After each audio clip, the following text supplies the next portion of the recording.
We all have moments when we lose our cool, snapping at a coworker, saying something we regret, or simply freezing up when pressure hits. These knee-jerk reactions might seem small, but over time, they can damage our relationships, limit our opportunities, and make us feel like we're not in control of our own lives.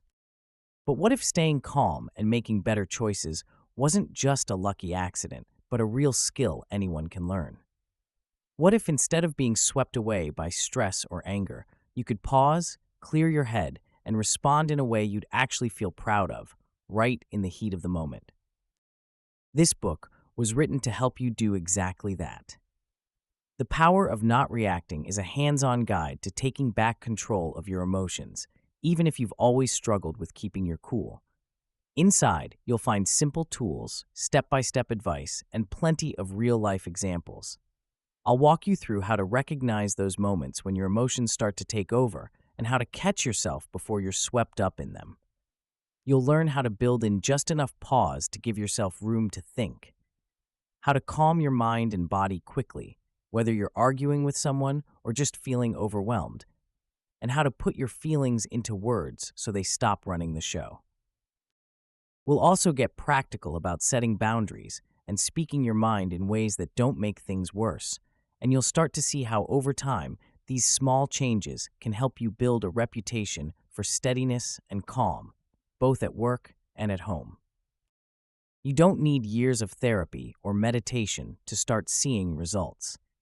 These skills are practical, realistic, and work in the real world. My hope is that as you work through the chapters, you'll not only handle tough moments better, but also start to feel more in charge of your day, your relationships, and your future. If you're ready to stop letting emotions call the shots and start responding with purpose and confidence, this book is for you. Let's begin. Chapter 1, Calm Advantage. The meeting was going smoothly until your colleague threw you under the bus. In that split second, heat flooded your chest, your jaw clenched, and words started forming before your brain could catch up.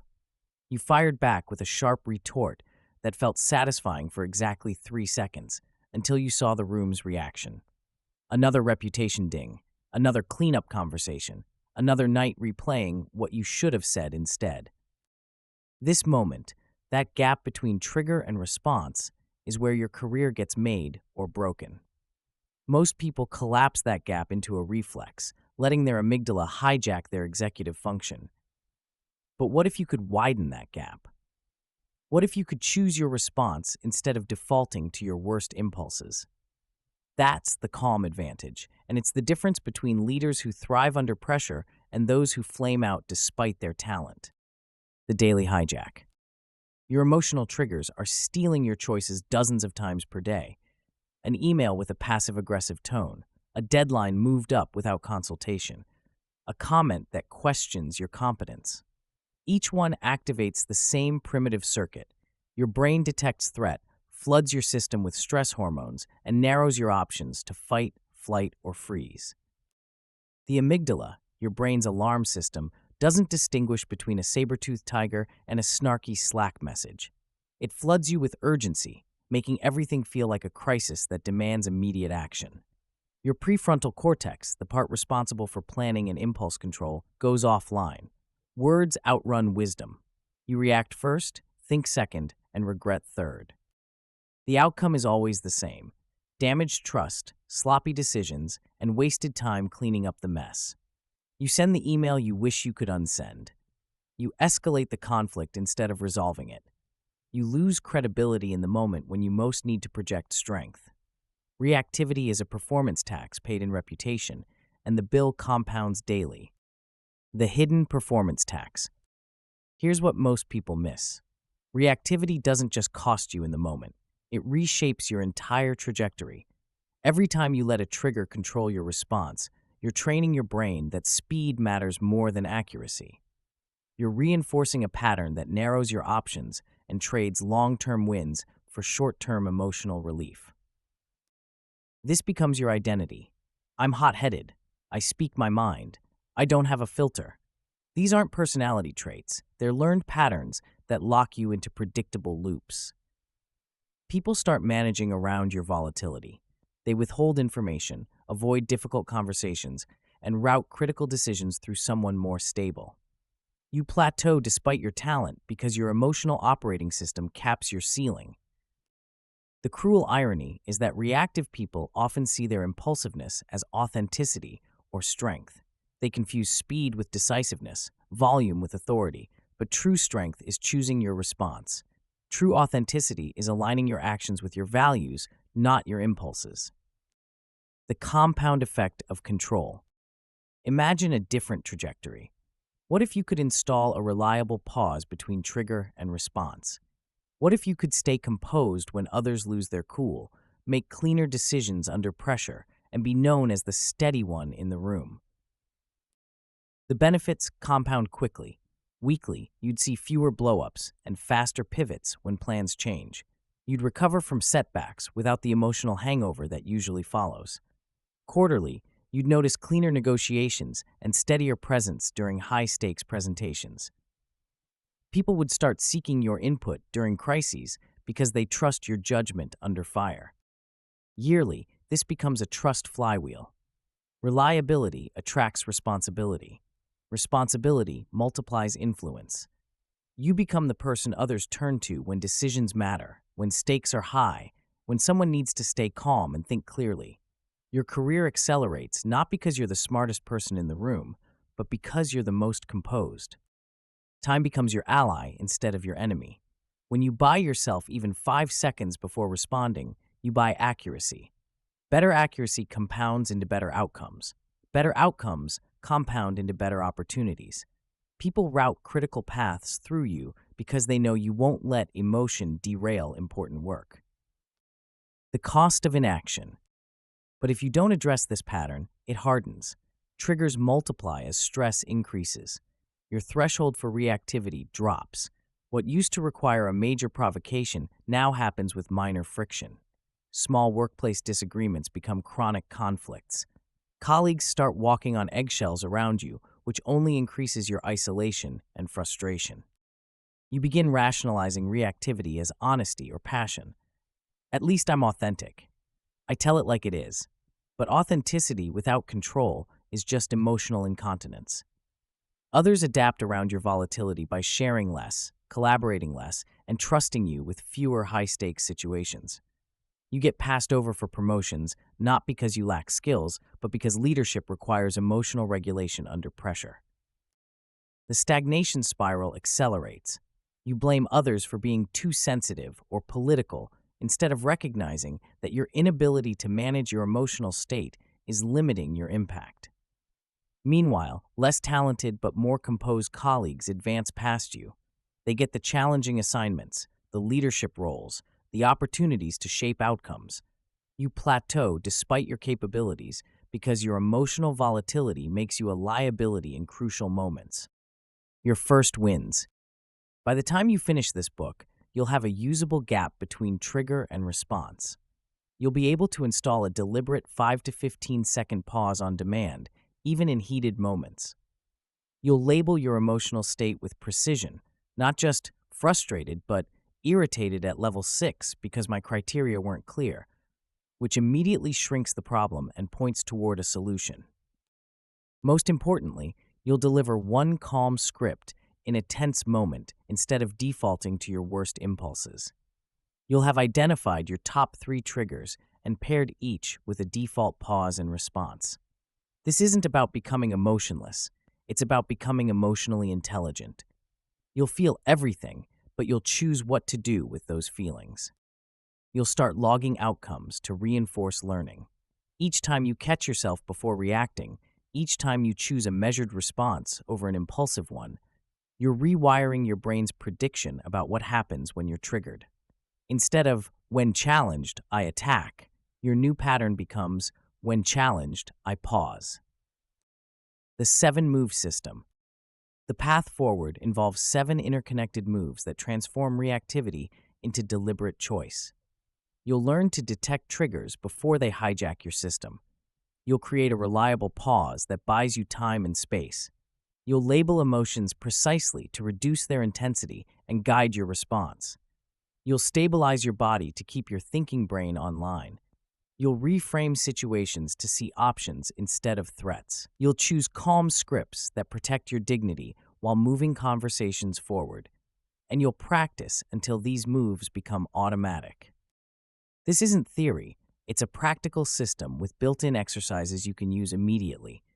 You'll keep a trigger log to map your patterns. You'll practice the S.T.O.P sequence: stop, take a breath, observe, proceed, in 60-second intervals. You'll review outcomes daily to note one improvement and one adjustment. Each exercise is self-contained and executable in real-world situations. The sequence matters. Detection precedes control. You can't steer what you don't see. The pause creates space for everything else. Labeling and body control lower emotional heat so your prefrontal cortex can come back online. Only then can reframing and scripts land effectively. This isn't random, it's based on how your brain actually works under stress. Winners and losers. The difference between winners and losers in high-pressure situations comes down to this. Winners pause, observe, and decide. They play the long game, choosing reputation over rush. They convert heat into leverage by staying composed when others lose control. They understand that the person who controls the tempo controls the outcome. Losers react, justify, and repeat. They confuse speed with strength, volume with authority. They bleed trust in small daily drips, a sarcastic comment here, a defensive outburst there, an email sent in anger. They think they're being authentic, but they're actually being predictable. Their emotional volatility becomes their brand, and it's a brand that limits their influence. The choice is yours.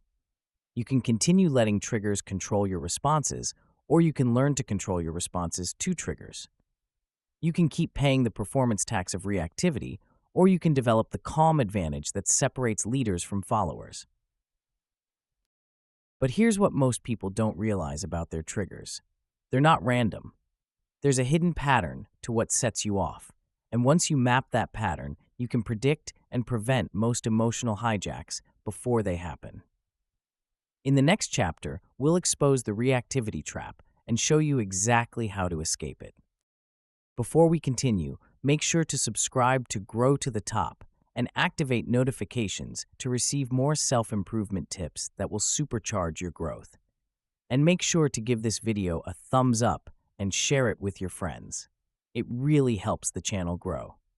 Thank you for your support. Chapter 2, Reactivity Trap.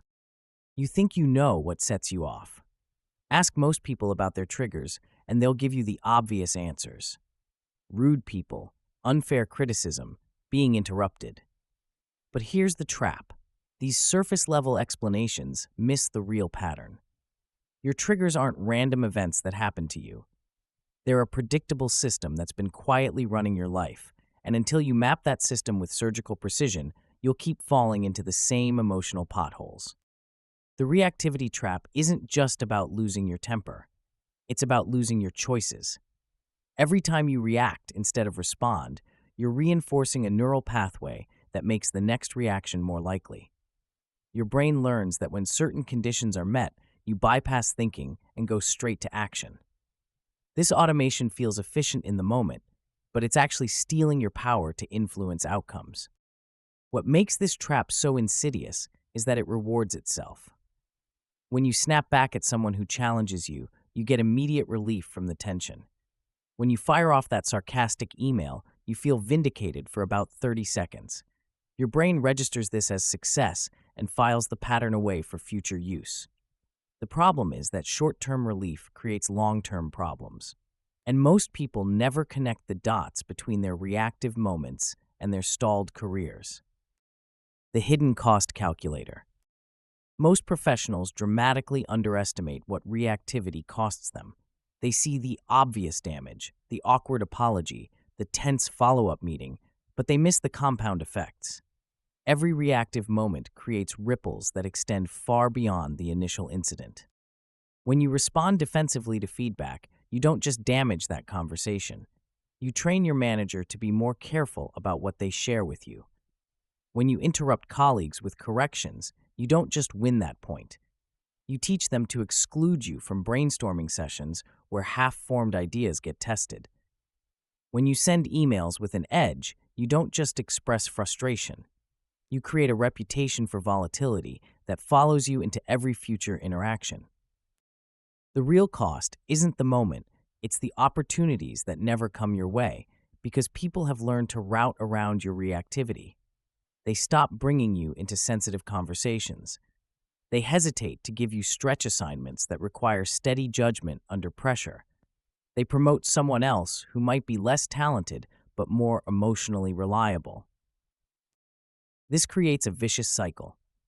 As opportunities diminish, frustration increases. As frustration increases, reactivity becomes more frequent. As reactivity becomes more frequent, your professional ceiling drops. You end up trapped in a pattern where your emotional volatility becomes the limiting factor in your career, regardless of your technical skills or intelligence. Mapping your personal triggers. The first step out of the reactivity trap is ruthless self-awareness. You need to become a detective of your own emotional patterns. This isn't about judging yourself, it's about gathering data. You can't edit a script you haven't read, and most people are running emotional scripts they've never consciously examined. Your trigger topography is unique to you, shaped by your history, values, and insecurities. Some people spike when their competence is questioned. Others react to being excluded from decisions.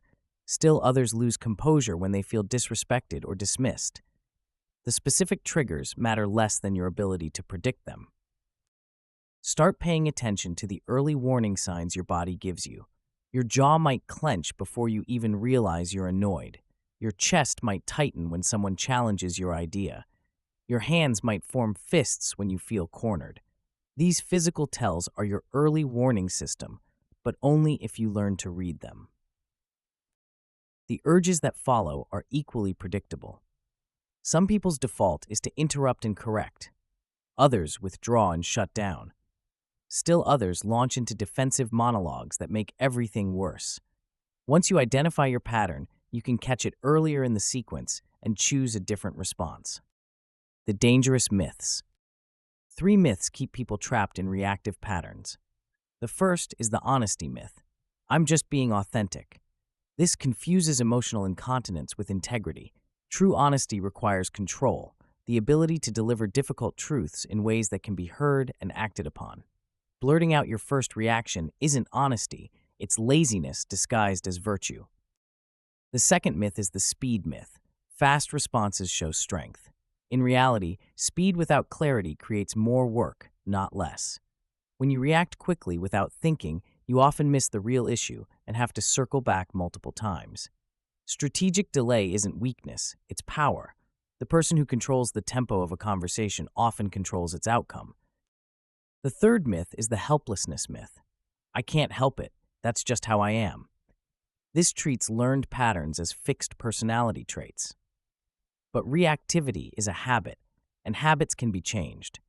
The neural pathways that create automatic reactions were built through repetition, and they can be rebuilt through different repetition. You're not stuck with your current patterns unless you choose to be. Building your awareness system. The most effective way to escape the reactivity trap is to build a simple tracking system that captures your patterns in real time. For 1 week, commit to logging every significant emotional spike. This doesn't mean every minor annoyance. Focus on the moments that generate real heat or cause you to act in ways you later regret. When you notice a trigger, capture 5 pieces of information in 60 seconds or less. Note the time and context.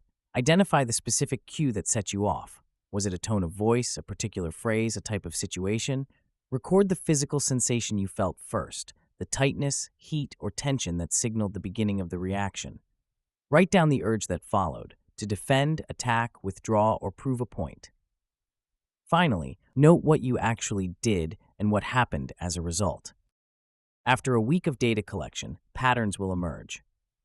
You might discover that you're most reactive when you feel your expertise is being questioned, or when decisions are made without your input, or when someone uses a dismissive tone.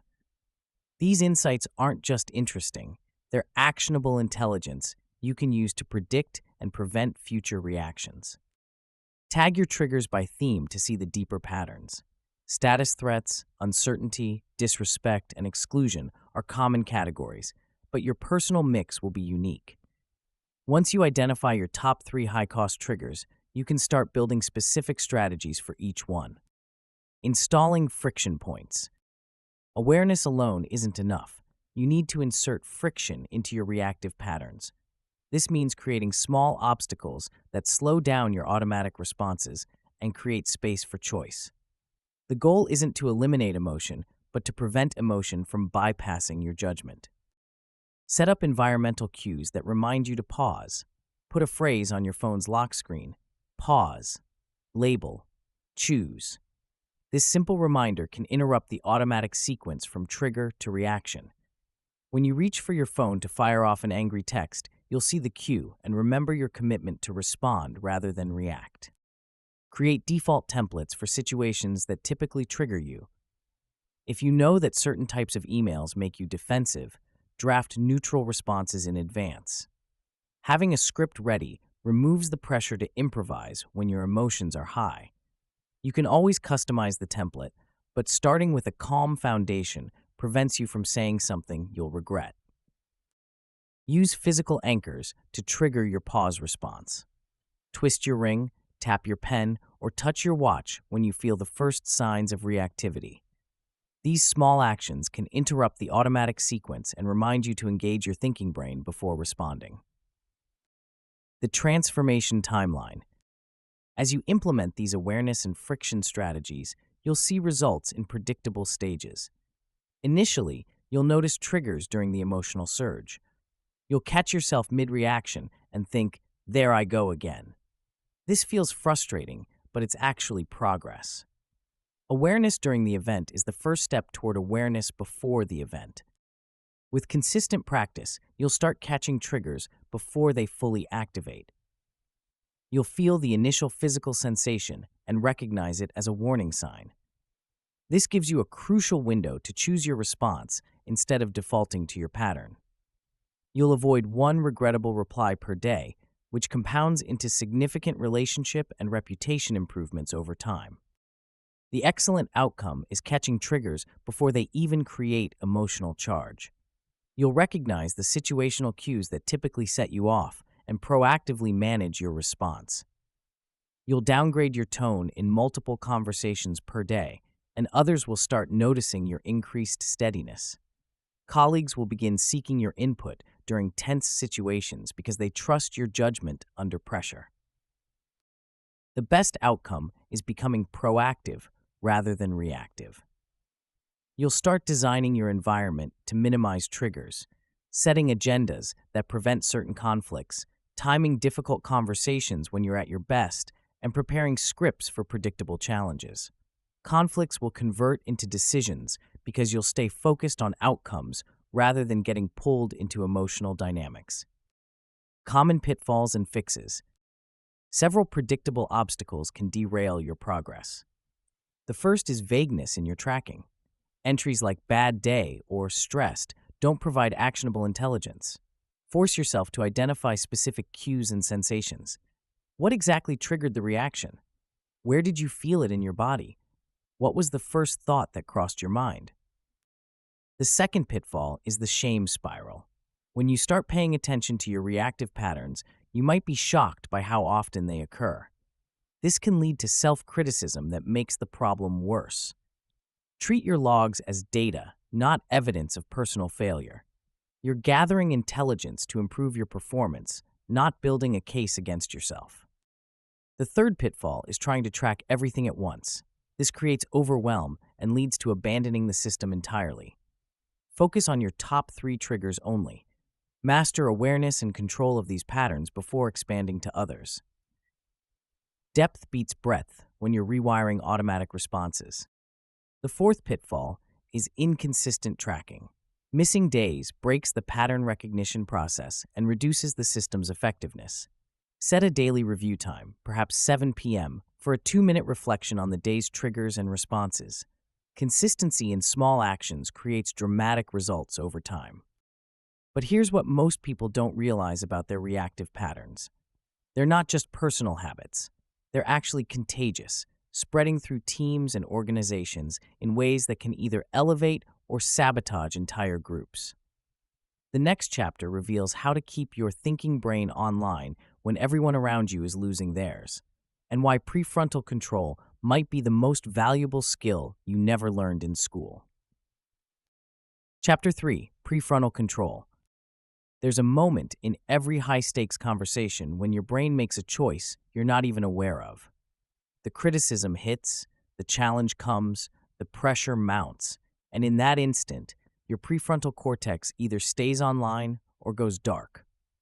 Most people never realize this choice is happening, which is why they keep making the same mistakes under pressure.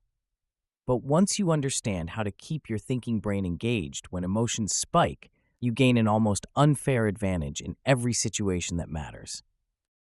The prefrontal cortex is your brain's CEO, the part responsible for planning, decision-making, and impulse control. It's what separates a strategic response from a knee-jerk reaction. But here's the problem.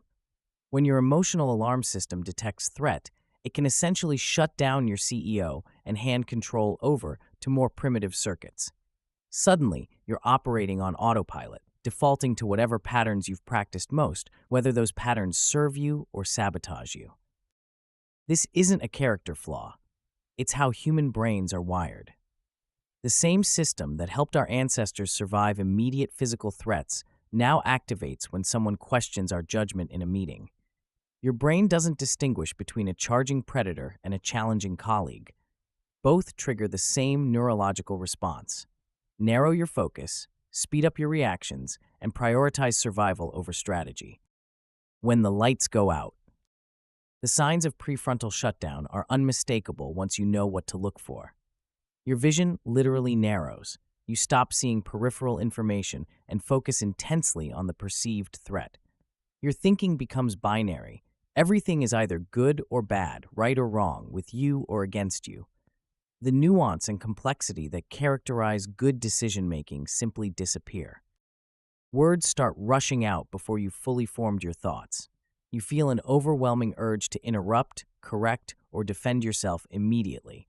The idea of waiting even 10 seconds to respond feels impossible because your brain is screaming that delay equals danger. This is when people say things they regret, make commitments they can't keep, and burn bridges they'll later wish they could rebuild. The cruel irony is that this happens most often in the moments when you most need your full cognitive capacity. Job interviews, performance reviews, difficult negotiations, crisis management, these are precisely the situations where prefrontal shutdown can derail your career. When the stakes are highest, your brain's default response is to handicap your best thinking. But here's what most people miss. You can learn to recognize these signs early and take specific actions to keep your thinking brain online. This isn't about suppressing emotion or pretending you don't feel pressure. It's about maintaining access to your full range of cognitive abilities when you need them most. The credibility connection. Keeping your prefrontal cortex engaged isn't just about making better decisions. It's about how others perceive your leadership potential. When you stay composed under pressure, people notice. When you ask thoughtful questions instead of making defensive statements, you signal executive presence. When you can think clearly while others are losing their composure, you become the person others turn to when stakes are high. Calm doesn't just buy you better outcomes, it buys you credibility. And credibility is the currency of influence. People trust their most important projects to individuals who can maintain judgment under pressure. They promote people who can think strategically when everyone else is reacting emotionally.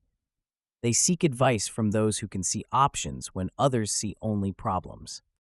This creates a powerful feedback loop. The more you demonstrate prefrontal control, the more high-stakes situations you're invited into. The more high-stakes experience you gain, the more confident and capable you become.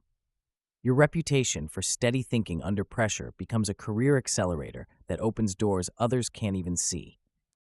Recognizing the hijack. The first step to maintaining prefrontal control is learning to recognize when you're losing it.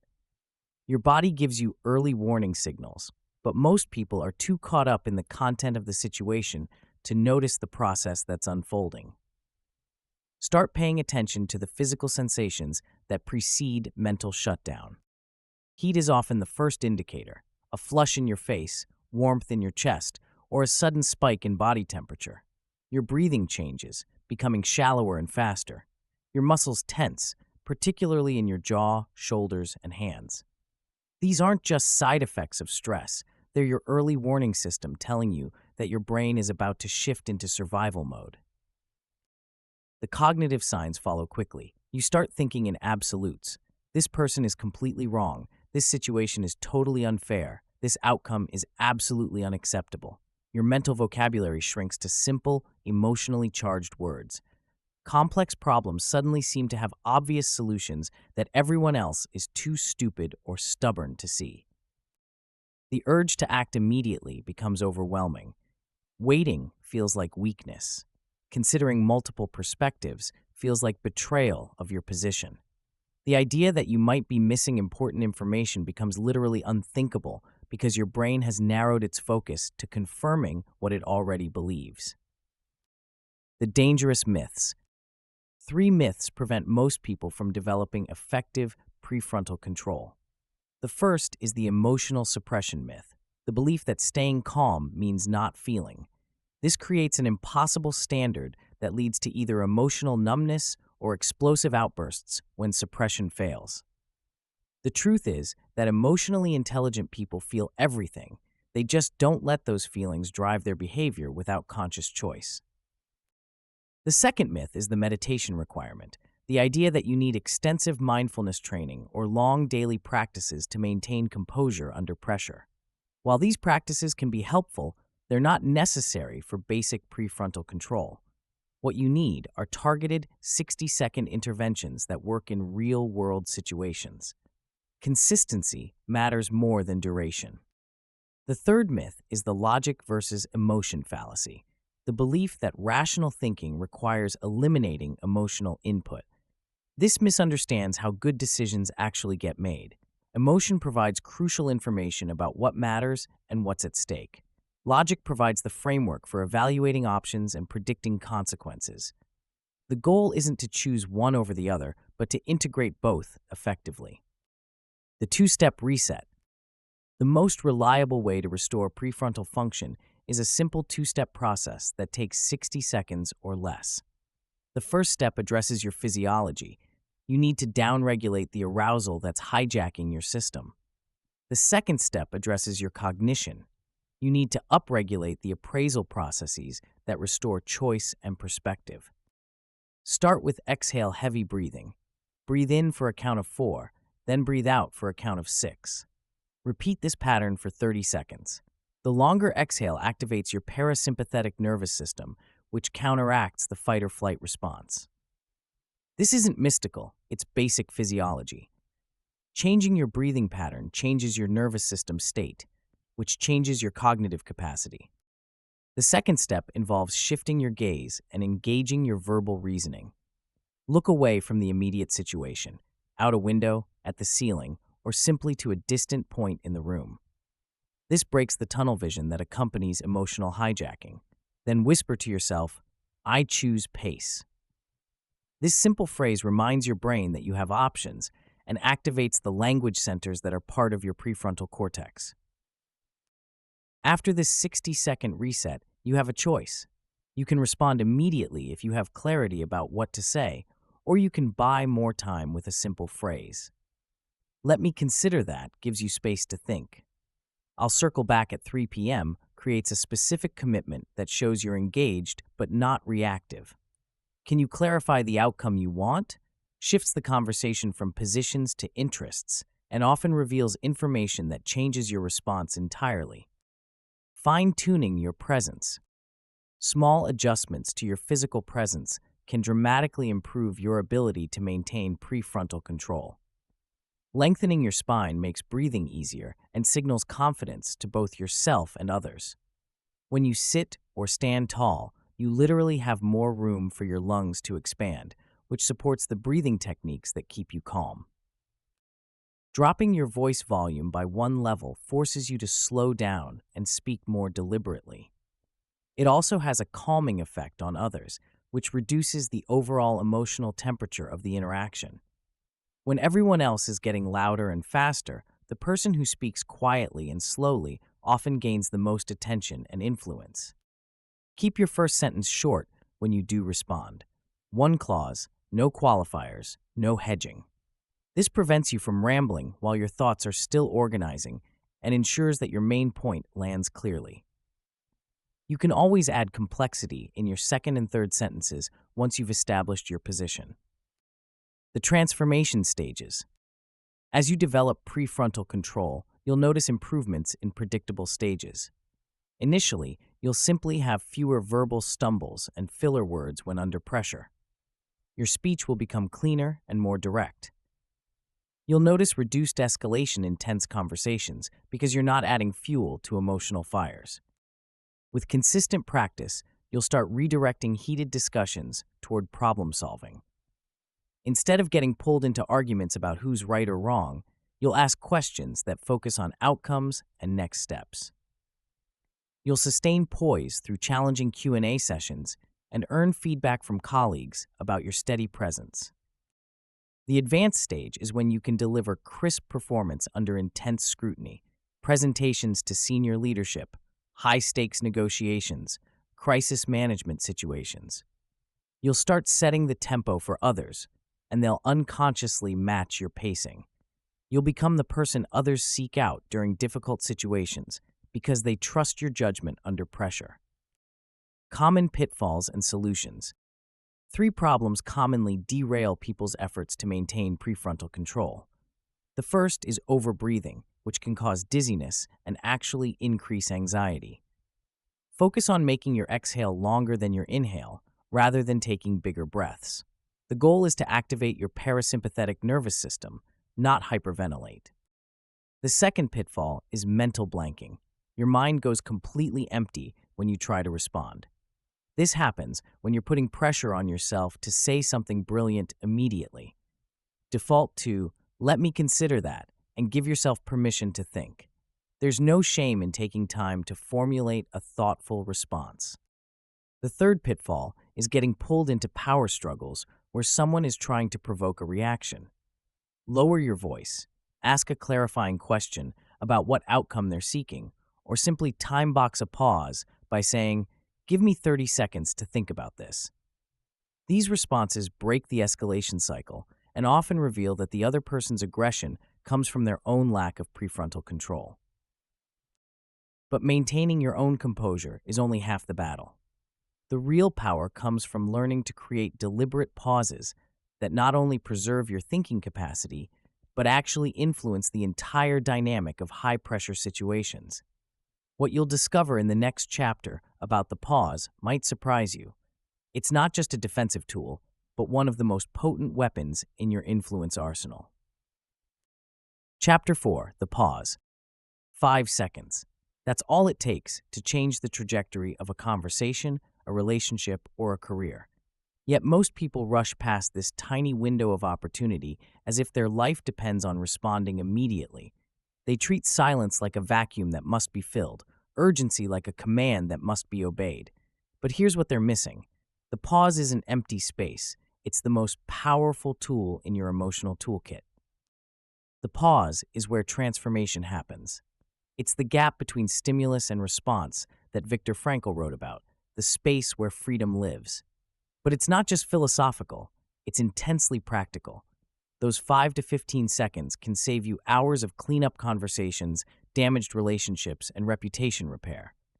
The pause is your keystone move, the skill that makes every other emotional regulation technique possible. Most people think pausing means hesitation, weakness, or losing momentum. They couldn't be more wrong. Strategic pausing is control. It's the difference between being yanked around by every emotional trigger and choosing your response with intention. It's the difference between leaders who crumble under pressure and those who seem to get calmer as stakes rise. The hinge that changes everything. Think of the pause as a hinge, the small mechanism that that allows a massive door to swing open or closed. Without the hinge, you have a wall. With it, you have access to new possibilities. Every significant emotional moment in your professional life hinges on whether you can create space between what happens to you and how you respond. No pause, no pivot. When you react immediately, you're locked into whatever pattern your brain defaults to: defensiveness, aggression, withdrawal, or people-pleasing. The pause breaks that automaticity and restores choice. It turns events in your favor by giving you time to consider what response would best serve your goals rather than just discharge your emotions. The pause buys clarity without losing momentum. This is crucial because many people avoid pausing because they think it will make them seem slow or indecisive. But the opposite is true. When you pause to think, your eventual response is more precise, more impactful, and requires less follow-up clarification. You actually move faster toward your objectives because you're not wasting time on emotional detours. The cultural impact of mastering the pause extends far beyond your personal interactions. Teams mirror your pacing. When you consistently pause before responding to provocative comments or challenging questions, others unconsciously slow down too. Meetings shift from emotional heat to productive decision-making. Trust rises when rush drops because people feel heard and considered rather than steamrolled by reactive responses. Installing your reflexive delay. The goal is to make pausing as automatic as your current reactive patterns. You want to install a consistent 5 to 15-second gap between trigger and response that works whether you're in person, on a video call, or responding to a text thread. This pause needs to look natural, not evasive, like thoughtful consideration rather than stalling for time. The key is building a portable sequence that you can execute anywhere without drawing attention to what you're doing. This is where S.T.O.P becomes your secret weapon. Stop means giving yourself an internal cue word, something like pause or breathe, that signals your brain to interrupt its automatic response pattern. This isn't about stopping the conversation. It's about stopping your impulse to react without thinking. Take a breath focuses on one slow, deliberate exhale. This isn't deep breathing or meditation. It's a simple physiological reset that activates your parasympathetic nervous system and brings your arousal level down just enough to think clearly. The exhale should be longer than the inhale, which signals safety to your nervous system. Observe means quickly checking in with your body and mind. Notice one physical sensation: tension in your jaw, heat in your chest, tightness in your shoulders. Then notice one thought or emotion: frustration, confusion, defensiveness. This isn't analysis, it's just awareness. You're gathering data about your internal state so you can factor it into your response. Proceed is where you choose your next move. You have 3 basic options: ask a clarifying question, defer with a specific time frame, or make a neutral statement that acknowledges what you've heard. The key is that you're proceeding with intention rather than impulse. The dangerous myths about pausing. 3 myths keep people trapped in reactive patterns instead of embracing the power of the pause. The first is the losing myth, the belief that pausing means conceding ground or showing weakness. This comes from a scarcity mindset that treats every interaction like a zero-sum game where speed equals strength. The truth is that losing composure is losing. When you react impulsively, you're not demonstrating strength. You're demonstrating that external events can control your internal state. Strategic delay is actually a display of power because it shows you can't be rushed into poor decisions. Silence can be strength when it forces others to fill the space with information that helps you understand their real position. The second myth is the missed opportunity myth, the fear that if you don't respond immediately, you'll lose your chance to make your point. This assumes that conversations are like fleeting moments that disappear if you don't grab them instantly. But pausing actually sharpens your swing. When you take time to consider your response, you land cleaner points that require less explanation and create less resistance. The third myth is the awkwardness myth, the belief that any pause will seem unnatural or uncomfortable. While brief pauses might feel awkward to you initially, they rarely register as unusual to others. Most people are so focused on their own thoughts and responses that they don't notice your pause unless it extends beyond 15 seconds. And even then, you can narrate the pause by saying something like, "Give me 10 seconds to think about that." Or use physical covers like taking a sip of water or jotting a note. Building your S.T.O.P reflex. The most effective way to install the pause as an automatic response is through micro drills that you practice during low-stakes moments. Choose a daily cue that occurs multiple times, walking through doorways, joining meetings, or checking your phone. Every time you encounter this cue, run through S.T.O.P once, even if you're not feeling triggered. This practice serves two purposes. First, it builds the neural pathway that makes pausing automatic when you actually need it.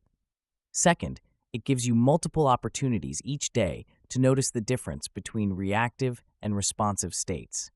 You'll start to recognize how much clearer your thinking becomes when you create even a tiny gap between stimulus and response. Track one win per day, a moment when you successfully paused instead of reacting immediately. This could be as simple as taking a breath before responding to a challenging email or waiting 5 seconds before answering a difficult question in a meeting. The goal isn't perfection. It's building the habit of creating space for choice. When you do proceed after your pause, you have 3 reliable options that work in almost any situation. The clarifying question, "What outcome are we trying to achieve here?" shifts focus from positions to interests and often reveals information that changes your entire response. The time-bound defer, "I'll send you 3 options by 3 p.m., shows engagement while giving you space to think strategically. The neutral statement, "Here's what I'm hearing," demonstrates that you've listened and gives you time to organize your thoughts while you summarize. Making it look natural.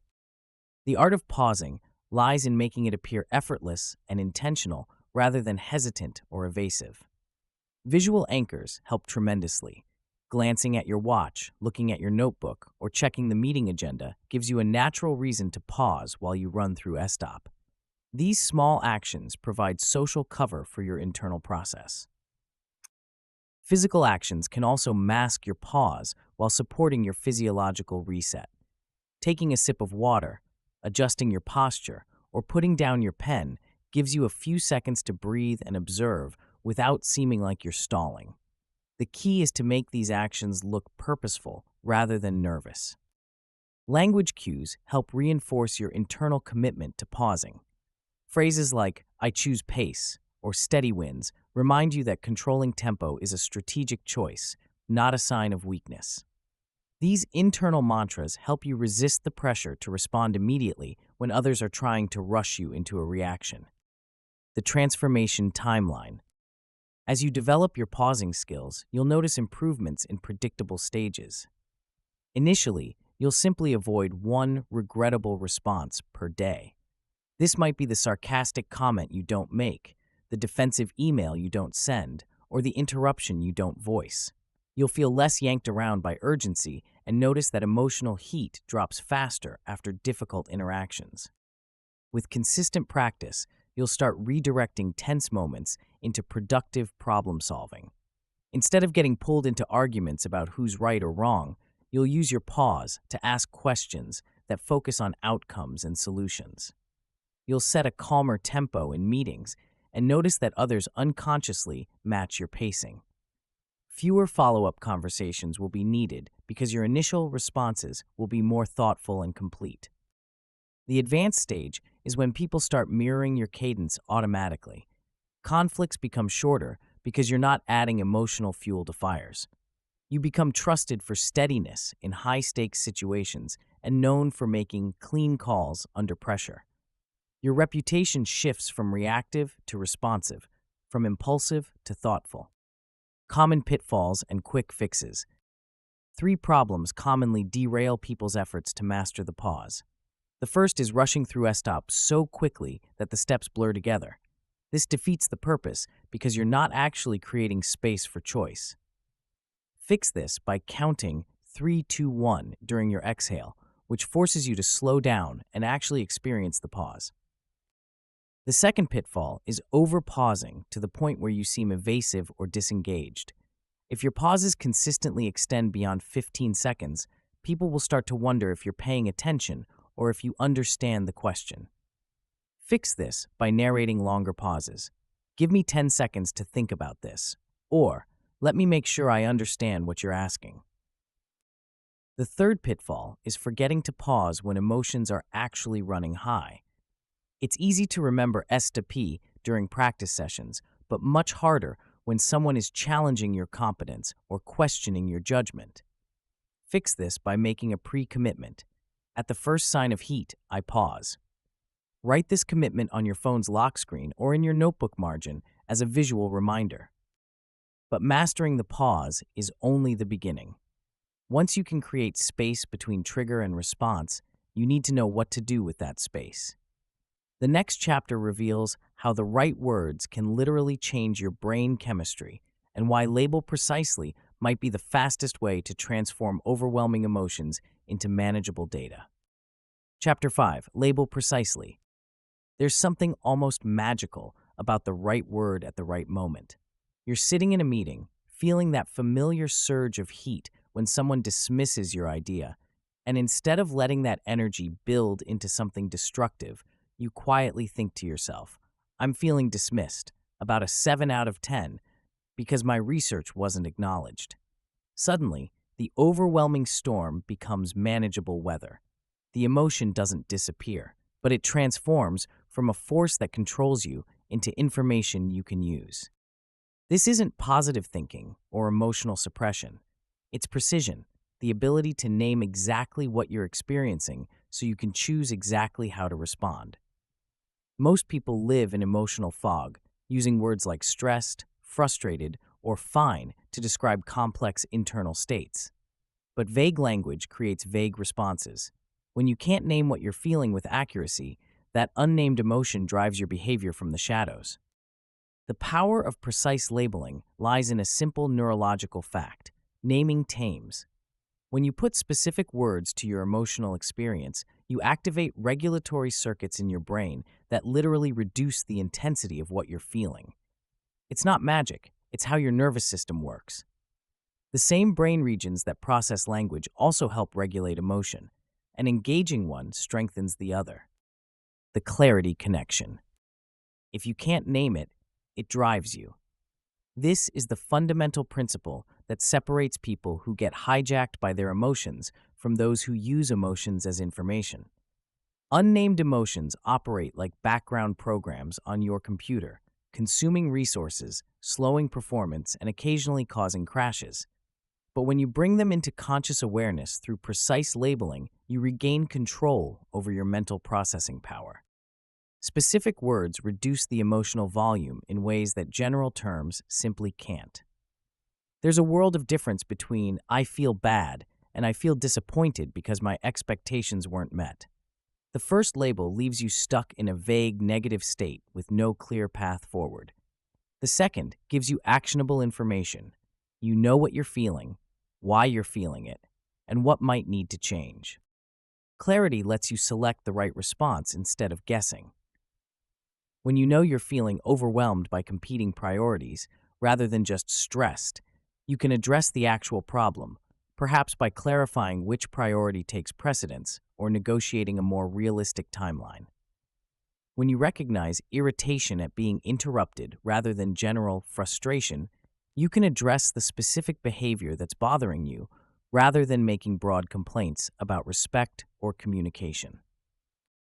From fog to focus.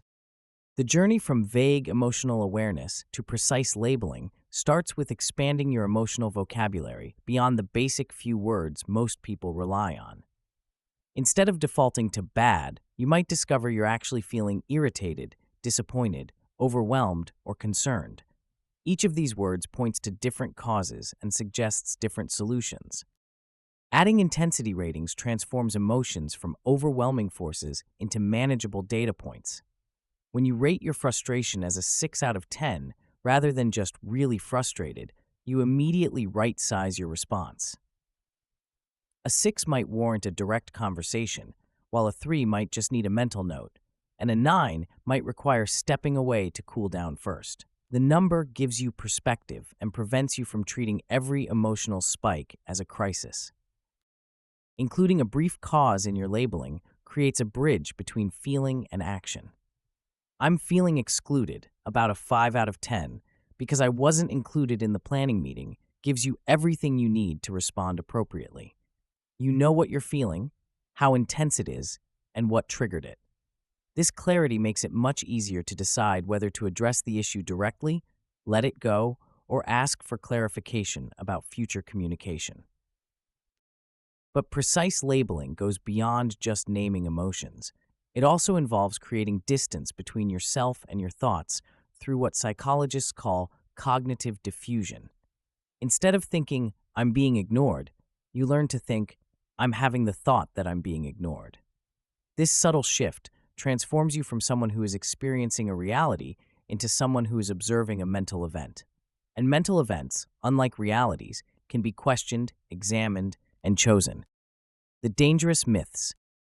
3 myths prevent most people from developing precise emotional labeling skills. The first is the amplification myth, the belief that paying attention to emotions makes them stronger and more problematic. People worry that naming their anger will make them angrier, or acknowledging their anxiety will increase their worry. But the opposite is true. Labeling actually vents emotional pressure and organizes your response. When you bring emotions into conscious awareness, they lose their power to operate automatically in the background. The second myth is the sophistication myth, the idea that you need clinical or psychological terminology to label emotions effectively. People think they should use words like dysregulated or triggered instead of simple, clear language. But plain words work fastest under pressure because they require less cognitive processing. When your emotions are running high, you want fewer syllables, not more. Accuracy matters more than sophistication. The third myth is the positivity myth, the belief that you should immediately reframe negative emotions into positive ones. This approach treats honest emotional assessment as a problem to be solved rather than information to be used. But reality comes first, then reframing. Toxic positivity that glosses over legitimate concerns often creates a backlash of even stronger negative emotions. Honesty about what you're feeling creates a stable foundation for choosing what to do about it. The 4-step system.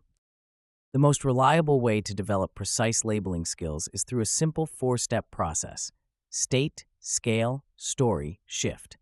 This system works whether you're dealing with minor irritations or major emotional storms, and it can be completed in under 60 seconds. State means identifying the specific emotion you're experiencing using plain, accurate language. Instead of upset, you might say disappointed. Instead of stressed, you might say overwhelmed. Instead of fine, you might acknowledge tired or distracted. The goal is to move from vague emotional categories to specific emotional experiences. Scale means rating the intensity of what you're feeling on a simple 1 to 10 scale. This isn't about mathematical precision, it's about perspective. A 3 suggests you can probably continue with your current activities while keeping an eye on the situation. A 7 suggests you need to address the issue soon. A 9 suggests you need to take immediate action to prevent the situation from escalating further. Story means briefly identifying what triggered this emotional response. This isn't about creating elaborate narratives or analyzing deep psychological patterns. It's about connecting your current feeling to its immediate cause so you can respond appropriately. Because my deadline was moved up without consultation gives you different information than because I'm worried about my performance review. Shift means identifying one specific action you can take to address the situation or manage your response. This might be asking a clarifying question, setting a boundary, requesting more information, or simply deciding to revisit the issue when you have more data. The key is moving from emotional experience to intentional action. Advanced techniques. Once you've mastered basic labeling, you can add cognitive diffusion techniques that create even more space between you and your emotional experiences. The simplest approach is prefixing your thoughts with "I'm noticing." This transforms I'm being treated unfairly into I'm noticing the thought that I'm being treated unfairly. The difference seems small, but it's profound. You shift from being someone who is experiencing unfair treatment to someone who is observing a thought about unfair treatment. This distinction matters because thoughts are mental events, not facts. They can be accurate or inaccurate, helpful or unhelpful, worth acting on or worth dismissing. When you create distance between yourself and your thoughts, you can evaluate them more objectively and choose which ones deserve your attention and energy. After using diffusion language, pause for 30 seconds and reassess whether you want to take action based on that thought. Often, you'll discover that the thought was just mental noise, your brain's attempt to make sense of ambiguous information. Sometimes, you'll realize the thought contains important information that deserves follow-up. Either way, you're choosing your response rather than being driven by automatic mental chatter. Practical implementation. Keep a short list of specific emotion words on your phone so you can reference it when you're struggling to move beyond vague labels. Words like annoyed, concerned, disappointed, overwhelmed, excluded, dismissed, or uncertain give you much more useful information than broad categories like bad, stressed, or frustrated. When you're in situations where you can't speak your labels out loud, whisper them to yourself or write them down quickly. The act of putting words to your experience activates the same regulatory circuits whether you vocalize the words or just think them clearly. If you're in a meeting, you can jot a quick note, frustrated 610, not heard, which gives you both immediate relief and a reminder to address the issue later. Pair your labeling with a slow exhale to enhance the calming effect. The combination of cognitive labeling and physiological regulation creates a powerful 1-2 punch that reduces emotional intensity while increasing mental clarity. This isn't about making emotions disappear, it's about making them manageable and useful. The transformation timeline. As you develop precise labeling skills, you'll notice changes in predictable stages. Initially, you'll simply replace vague words with specific emotions on a daily basis. Instead of saying, "I had a bad day," you'll identify that you felt overwhelmed in the morning, dismissed during the team meeting, and accomplished after completing your presentation. This increased specificity immediately makes your emotional experiences feel more manageable. With consistent practice, you'll start using intensity ratings automatically and notice that colleagues comment on your improved clarity and fairness in difficult conversations. Instead of making broad complaints, you'll make specific requests. Instead of venting emotions, you'll identify problems and propose solutions. Conflicts will end with clear next steps rather than circular arguments. The advanced stage is when you can shift from emotional experience to purposeful action within 60 seconds. You'll become someone others seek out for level-headed feedback during tense situations because they trust your ability to see clearly when emotions are running high.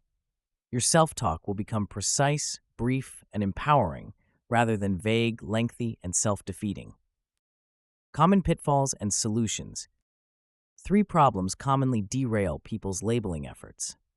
The first is persistent vagueness, continuing to use broad emotional categories even when trying to be more specific. Fix this by forcing yourself to choose from a predetermined list of 10 specific emotion words. Don't allow yourself to use stressed, frustrated, or fine until you've considered more precise alternatives. The second pitfall is rumination loops, where labeling becomes endless analysis rather than a bridge to action. Time box your labeling to 60 seconds, then take one specific step based on what you've discovered. The goal is clarity for action, not perfect emotional understanding. The third pitfall is self-attack, when you notice negative emotions, thinking, "I shouldn't feel this way," or "I'm being too sensitive." Replace these judgments with "feeling isn't failing." Emotions are information, not character flaws. Your job is to use that information wisely, not to eliminate it entirely. But precise labeling is only half the equation. Once you can name what you're feeling with accuracy, you need to address what your body is doing with that emotion. The next chapter reveals how body control can transform your physical state in under 60 seconds, and why your posture might be more powerful than your thoughts when it comes to staying composed under pressure. Chapter 6, Body Control. Your body is lying to you right now, not maliciously, but persistently. It's telling your brain that you're under threat when you're just in a challenging meeting. It's signaling danger when someone simply disagrees with your proposal. Your shoulders are creeping toward your ears, your jaw is clenching, and your breathing is getting shallow, all because your nervous system can't distinguish between a saber-toothed tiger and a difficult conversation. But here's what most people don't realize. This communication highway runs both ways. If your body can hijack your mind can also hijack your body. The same physiological signals that create emotional chaos can be deliberately reversed to create calm clarity. Your body isn't just a passenger in your emotional experience. It's the dashboard, and once you learn to read and adjust the controls, you can change your entire internal state in under 60 seconds. This isn't about meditation retreats or breathing exercises that require perfect conditions. This is about invisible, instant resets you can execute while someone is challenging your competence, questioning your judgment, or pushing your buttons. These are switches you can flip in crowded conference rooms, during live video calls, or in the middle of heated arguments, and nobody will even notice you're doing it. The mind-body highway. Your nervous system operates on a simple principle. When your body signals safety, your mind can access its full range of capabilities. When your body signals threat, your mind narrows its focus to survival basics. This isn't a design flaw. It's exactly how the system is supposed to work when you're facing actual physical danger. The problem is that modern stressors trigger ancient responses, leaving you with a caveman's nervous system trying to navigate a complex professional world. High arousal doesn't just feel uncomfortable, it literally narrows your options. When your sympathetic nervous system is activated, blood flow shifts away from your prefrontal cortex toward your muscles. Your thinking becomes binary, your language becomes simpler, and your ability to see multiple perspectives disappears. You're operating with reduced cognitive capacity precisely when you need it most. But lower arousal restores judgment. When you can bring your nervous system back into balance, blood flow returns to your thinking brain. Nuance comes back online. You can see options that were invisible moments before. Complex problem-solving becomes possible again. This is why some people seem to get calmer as pressure increases. They've learned to use their body as a tool for maintaining mental clarity. The goal isn't to become completely relaxed. That would be inappropriate and ineffective in high-stakes situations. You want controllable arousal, not limp calm. You need enough activation to stay sharp and engaged, but not so much that your thinking becomes compromised. Think of it like adjusting the volume on a stereo. You want it loud enough to hear clearly, but not so loud that it distorts the signal. The Invisible Reset Toolkit. The beauty of body control techniques lies in their invisibility. These are 30 to 90-second interventions that you can execute without anyone knowing you're doing anything other than thinking carefully about their question or comment. No special equipment, no announcements, no stepping away from the situation. Just subtle adjustments that create profound internal shifts. You have 3 primary levers for rapid state change: breath cadence, muscle tension, and visual focus.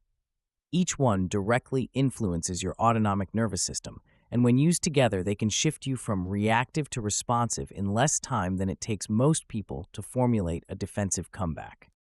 Breath cadence is your most powerful and portable tool. Unlike your heart rate or blood pressure, breathing is both automatic and voluntary. Your nervous system controls it unconsciously, but you can take conscious control whenever you choose. More importantly, changing your breathing pattern immediately signals your nervous system to shift states. Longer exhales activate your parasympathetic nervous system, which is responsible for the rest and digest response that counteracts fight-or-flight activation. Muscle tension is your second lever. When you're stressed, certain muscle groups automatically contract. Your jaw clenches, your hands form fists, your shoulders rise toward your ears. These physical contractions send signals to your brain that you're preparing for battle. But you can reverse this process by consciously releasing tension in key areas, which sends the opposite signal: safety, calm, control. Visual focus is your third lever. Under stress, your vision literally narrows. You develop tunnel vision that focuses intensely on the perceived threat while ignoring peripheral information. This narrowed focus reinforces the sense of danger and keeps your nervous system activated. But you can deliberately widen your visual field, which signals safety to your brain and helps restore broader perspective. The dangerous myths. 3 myths prevent most people from developing effective body control skills. The first is the total relaxation myth, the belief that you need to become completely calm and loose to manage stress effectively. This creates an impossible standard that leads people to either avoid challenging situations or feel like failures when they can't achieve perfect serenity under pressure. The truth is that you need access to choice, not nap mode. Complete relaxation would be inappropriate in most professional situations and would actually impair your performance. You want to be alert, engaged, and ready to respond, just not so activated that your thinking becomes compromised. The goal is optimal arousal, not minimal arousal. The second myth is the visibility myth, the fear that everyone will notice if you use body control techniques. People imagine that breathing exercises or muscle relaxation will be obvious to others and will make them appear weak or unprofessional. But micro adjustments are essentially invisible. What people notice is your steadiness, not the techniques you're using to maintain it. The third myth is the time myth, the belief that effective stress management requires significant time investment. People think they need 20-minute meditation sessions or lengthy breathing routines to make a difference, but you need less than a minute to shift your nervous system state.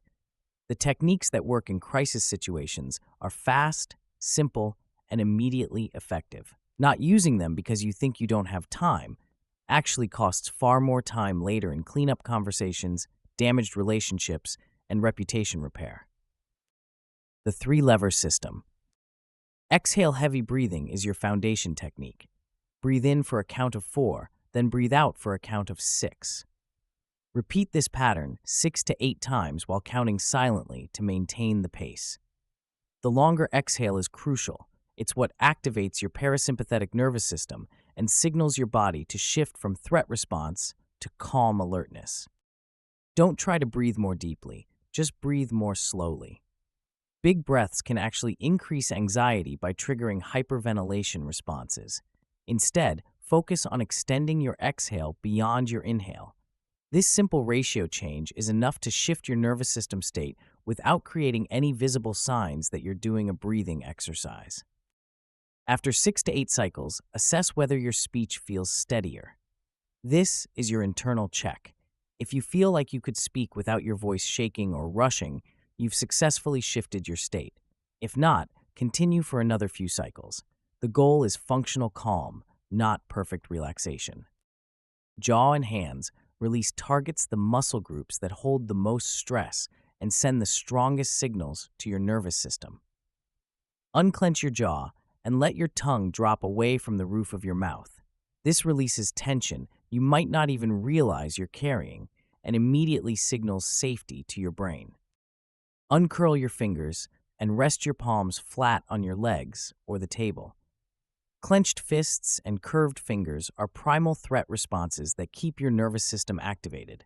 Open hands signal that you're not preparing for physical conflict, which helps your brain shift out of defensive mode. Feel for the heat to drop by 1 notch. This isn't a precise measurement. It's an internal assessment of whether your activation level has decreased. You should notice a subtle but definite reduction in the intensity of whatever you were feeling before you started the technique. Peripheral gaze expansion breaks the tunnel vision that accompanies stress responses.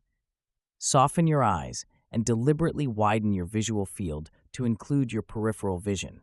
Instead of staring intensely at the person who's challenging you, allow your gaze to encompass the entire room while still maintaining appropriate eye contact. Hold this expanded visual field for 15 to 30 seconds, Then return your focus to the person or task at hand.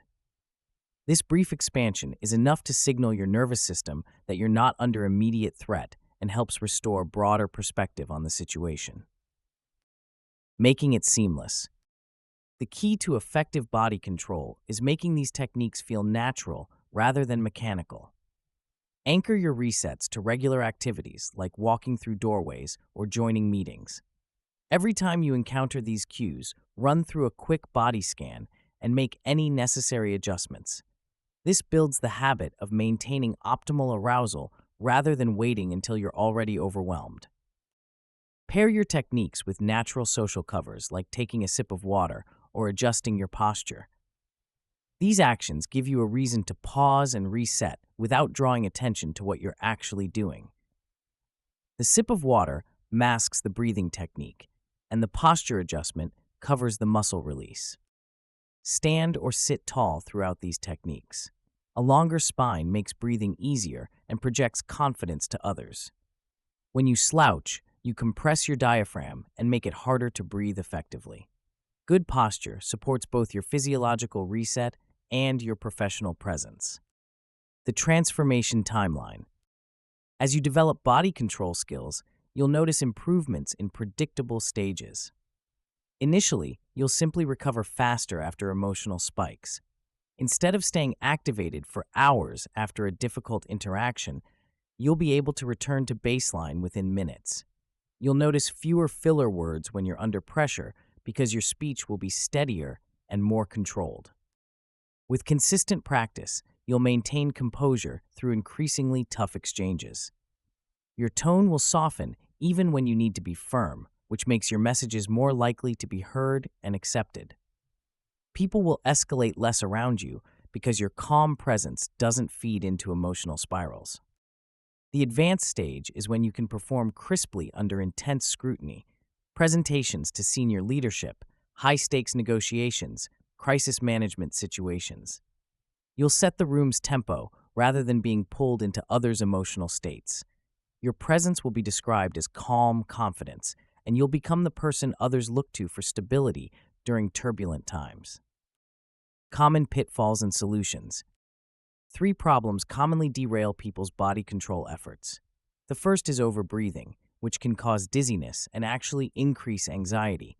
Focus on smaller inhales and longer exhales rather than trying to breathe more deeply.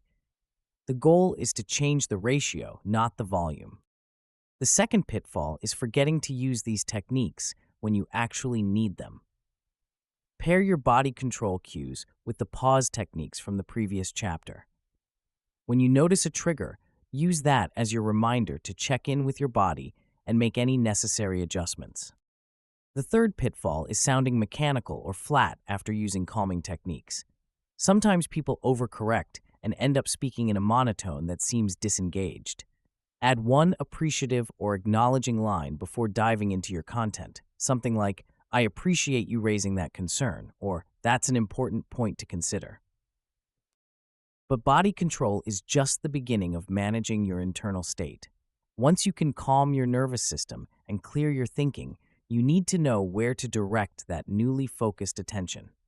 The next chapter reveals how focus mastery can turn your mind into a precision instrument and why the ability to aim your attention might be the ultimate competitive advantage in our distraction-saturated world. Chapter 7, Focus Mastery. Your attention is under siege.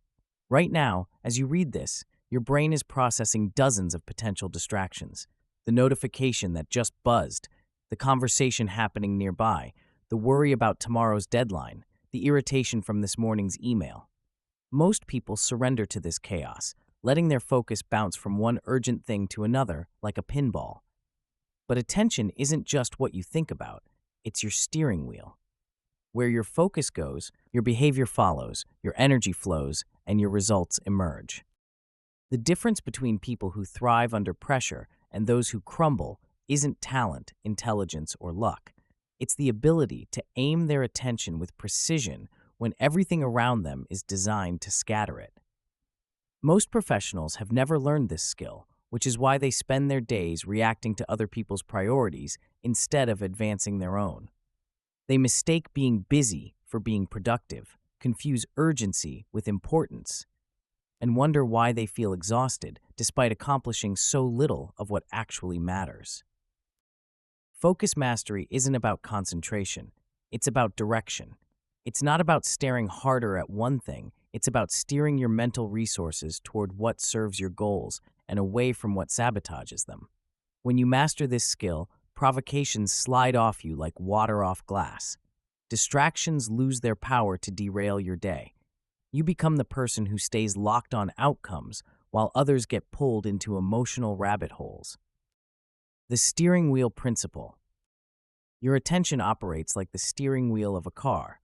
Small adjustments in direction create massive changes in destination. When you let external events control where your focus goes, you're essentially letting other people drive your mental vehicle. They honk their horn with an urgent email, and you swerve toward their priority. They flash their headlights with a provocative comment, and you chase their agenda instead of pursuing your own. Where focus goes, behavior follows.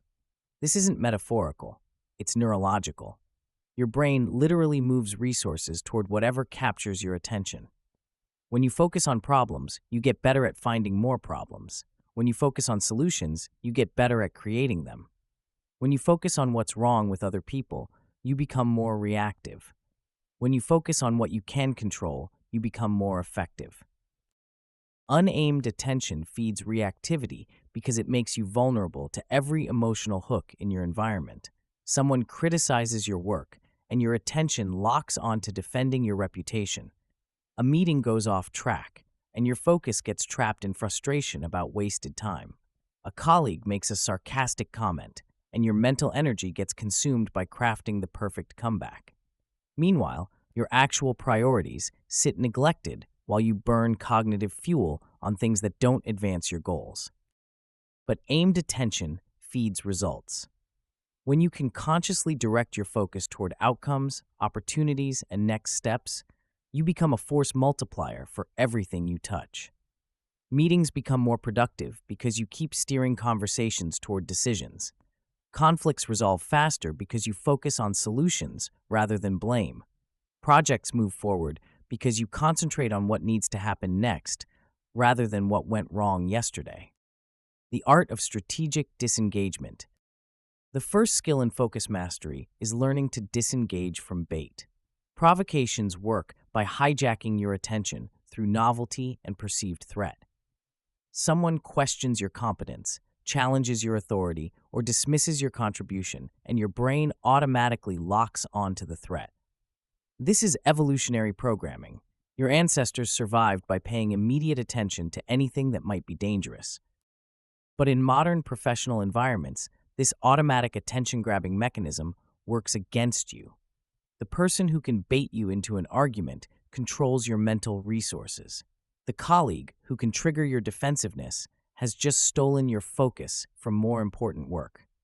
The client who can provoke your frustration has redirected your energy away from solving their actual problem. Strategic disengagement means recognizing when something is trying to hook your attention and consciously choosing not to take the bait. This doesn't mean ignoring legitimate concerns or avoiding difficult conversations. It means distinguishing between what deserves your mental energy and what's just noise designed to pull you off course. The key is using concise prompts to re-aim your focus when you notice it's been captured by something unproductive. Instead of getting pulled into a debate about who's right, you ask, what outcome are we trying to achieve?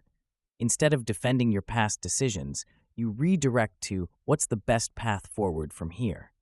Instead of analyzing why someone is being difficult, you focus on how can we move this toward resolution.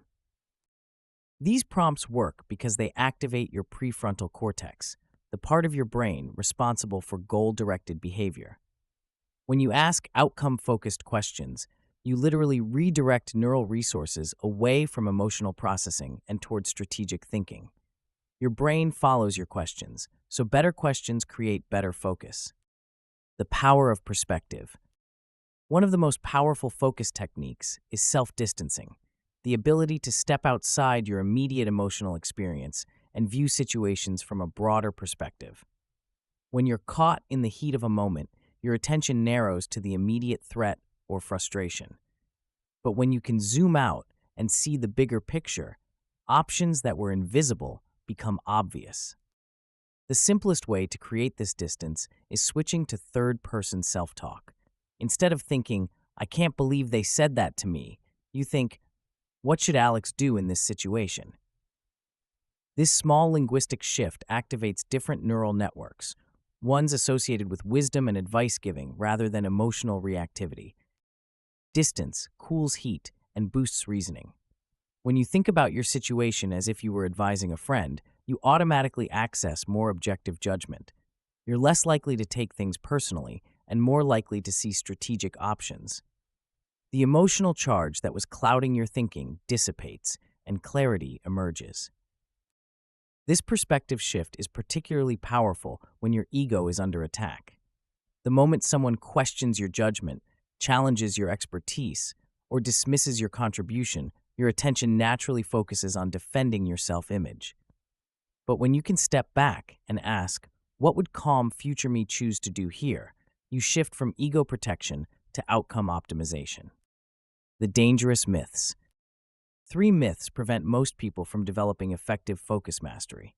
The first is the multitasking myth, the belief that juggling multiple priorities simultaneously demonstrates competence and efficiency. In reality, multitasking is just split reactivity. Your brain can't actually focus on multiple complex tasks at once. It just switches rapidly between them, losing efficiency and accuracy with each transition.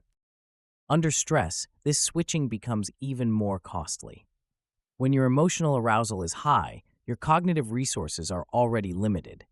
Trying to multitask in these conditions is like trying to run multiple programs on a computer with insufficient memory. Everything slows down, and crashes become more likely. One thing at a time wins under stress because it allows you to bring your full cognitive capacity to bear on what matters most. The second myth is the responsiveness myth, the belief that you must answer every question, address every concern, and respond to every provocation immediately. This treats all inputs as equally important and makes you reactive to whatever happens to grab your attention first. But you must answer the right thing, not everything. Choosing what to ignore is just as important as choosing what to address. The third myth is the rigidity myth, the fear that focusing intensely on one thing will make you inflexible and unable to adapt when circumstances change. But true focus is actually flexible redirection. It's not about staring at one thing forever. It's about consciously choosing where to aim your attention moment by moment. You pivot without panic because you're steering your focus intentionally rather than being yanked around by external events. The 1-1-1 system. The most practical way to develop focus mastery is through a simple scanning system that keeps you oriented toward what matters most. Every 15 minutes during high-pressure periods, quickly identify one goal, one risk, and one next move. This takes less than 30 seconds, but creates a powerful anchor for your attention. The goal reminds you what you're trying to achieve in the current situation. This might be reaching a decision, gathering specific information, or moving a project to the next stage. Having a clear goal prevents your attention from drifting toward interesting but irrelevant tangents. The risk identifies the biggest threat to achieving that goal. This might be running out of time, losing stakeholder buy-in, or getting pulled into an unproductive argument. Naming the risk helps you recognize when your attention is being pulled towards something that could derail your progress. The next move defines the specific action you can take in the next 90 seconds to advance toward your goal or mitigate your risk. This creates immediate forward momentum and prevents you from getting stuck in analysis or emotional processing. Do this next move immediately, then rescan. This system works because it gives your brain a clear target for your attention. Instead of trying to focus on everything or nothing, you have specific coordinates for your mental energy. The regular rescanning ensures that you stay oriented even as situations evolve and new information emerges. Advanced techniques. Self-distancing becomes even more powerful when you add temporal perspective. Ask yourself, what would calm future me choose? Or, how will this matter in 6 months? These questions activate your brain's capacity for long-term thinking and help you see beyond immediate emotional reactions. When you feel your attention being hooked by something provocative, use the look-away technique. Literally turn your gaze away from the person or situation for 1 second while taking a slow exhale. This breaks the attention lock and gives you a moment to choose where to redirect your focus. It's subtle enough that others won't notice, but powerful enough to restore your mental steering. Write your desired outcome at the top of your meeting notes or on a sticky note visible during important conversations. This visual reminder helps keep your attention anchored to what you're trying to achieve rather than getting pulled into whatever tangent emerges. When discussions go off track, you can glance at your outcome reminder and steer back toward productivity. The transformation timeline. As you develop focus mastery, you'll notice changes in predictable stages. Initially, you'll simply take fewer detours into baited arguments and unproductive discussions. Meetings will end with clearer owners and deadlines because you'll consistently redirect conversations toward actionable outcomes. You'll protect at least one major block of deep work per day by refusing to let urgent but unimportant interruptions fragment your attention. With consistent practice, you'll start redirecting to outcomes automatically, even under pressure. Your questions will become shorter and sharper because you'll know exactly what information you need to move forward. Others will begin deferring to your structure because they'll recognize that following your lead produces better results faster.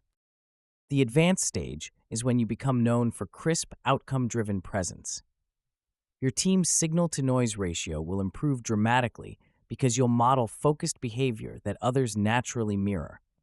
You'll move critical items faster with fewer misfires because your attention will stay locked on what actually matters rather than getting scattered across multiple competing priorities. Common pitfalls and solutions. 3 problems commonly derail people's focus mastery efforts. The first is getting hooked by perceived injustice. Someone treats you unfairly, and your attention gets trapped in analyzing their motives or planning your retaliation. When this happens, immediately ask, what outcome matters most right now? This question redirects your mental energy from past grievances to future possibilities. The second pitfall is future tripping anxiety, where your attention gets consumed by worrying about all the things that could go wrong. When you notice this happening, define one specific action you can take in the next 90 seconds. This grounds your attention in the present moment and gives you a sense of agency over your circumstances. The third pitfall is appearing indifferent or disengaged when you're actually just maintaining focus. People might interpret your refusal to get pulled into emotional discussions as lack of caring. Fix this by briefly mirroring one key concern before pivoting to outcomes. I understand this is frustrating. What's the best way to move forward? But focus mastery is only valuable if you know how to use it strategically in your interactions with others. The next chapter reveals how strategic silence can transform your focused attention into a powerful influence tool, and why sometimes the most important thing you can say is nothing at all. Chapter 8, Strategic Silence. There's a moment in every heated conversation when the person who speaks next loses.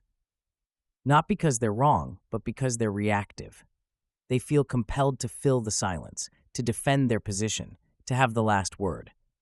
Meanwhile, the person who can sit comfortably in that silence, who can let the tension exist without rushing to resolve it, holds all the power. They control the tempo, the direction, and ultimately, the outcome.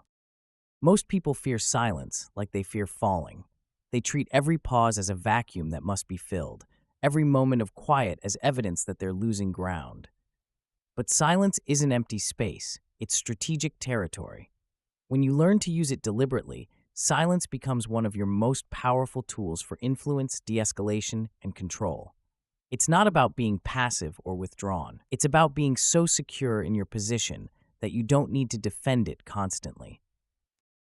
Strategic silence is the difference between reacting and responding, between being pulled into other people's emotional storms and staying anchored in your own calm center. It's how you stop rewarding bad behavior, create space for better thinking, and shift the entire dynamic of difficult conversations. But like any powerful tool, it requires precision. Used correctly, silence builds respect and trust. Used poorly, it creates distance and resentment. The currency of credibility. How you handle friction defines trust. When someone challenges you, criticizes your work, or questions your judgment, your response in that moment shapes how they see you going forward. Most people either escalate by matching the other person's energy, or they collapse by apologizing and backing down. Both responses signal that external pressure can control your internal state. But when you can remain composed under fire, when you can listen without defending, pause without panicking, and respond without reacting, you demonstrate something rare and valuable: emotional reliability. People learn that you won't be easily rattled, that you can handle difficult information without shooting the messenger, and that you can think clearly when stakes are high. Silent strength earns credibility in ways that verbal brilliance never can. When you don't feel compelled to have the last word, people notice. When you can sit with uncomfortable truths without immediately explaining them away, you signal confidence. When you can let provocative statements hang in the air without taking the bait, you show that you're playing a longer game than immediate ego gratification. This credibility compounds into influence over time. People start bringing you their most sensitive problems because they trust you to handle them with composure. They seek your input during crises because they know you won't add emotional fuel to the fire. They defer to your judgment because they've seen you make good decisions under pressure. Your reputation becomes your greatest asset, not just for what you say, but for what you don't say. The architecture of restraint. Strategic silence isn't about saying nothing. It's about saying the right thing at the right time with the right energy. You need a toolkit of calm scripts that can redirect heated conversations, set clear boundaries, and create space for better thinking. These aren't magic words that solve every problem, but they are reliable frameworks that prevent you from making situations worse while you figure out how to make them better. The Clarify script cuts through emotional noise to focus on outcomes. What outcome are you aiming for? This simple question shifts attention from positions to interests, from blame to solutions. It forces the other person to think beyond their immediate frustration and articulate what they actually want to achieve. Often, you'll discover that their real concern is different from what they're arguing about. The boundary script protects the conversation from destructive dynamics. I won't continue while voices are raised. This isn't a threat. It's information about your standards. You're not trying to control their behavior. You're clarifying what conditions you need to engage productively. The key is delivering this without heat, as a simple statement of fact rather than a challenge. The Defer script buys you time to think strategically. I'll respond at 3 p.m. after I've had time to review this properly. This prevents you from making commitments or decisions while emotions are running high. It shows respect for the importance of the issue while protecting your ability to respond thoughtfully rather than reactively. The Agree Pivot script acknowledges valid points while steering toward progress. You're right that we missed the deadline. Let's figure out how to prevent this going forward. This prevents the other person from feeling unheard while moving the conversation from problem analysis to solution development. Each script works because it interrupts the typical escalation pattern. Instead of matching energy with energy, you introduce calm structure. Instead of defending your position, you redirect to outcomes. Instead of trying to win the argument, you try to solve the underlying problem.